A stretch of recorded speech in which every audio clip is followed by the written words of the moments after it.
How does the Download MP3 tool work? You may want to listen to a lesson if you are exercising, commuting, doing household chores, etc.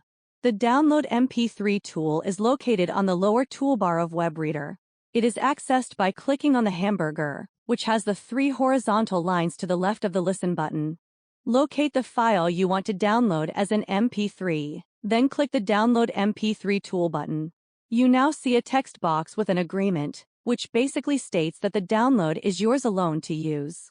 You must agree to not sell or give the file to anyone else. Click on Agree and Download File. The MP3 file appears in a download window. Select an appropriate name for the file.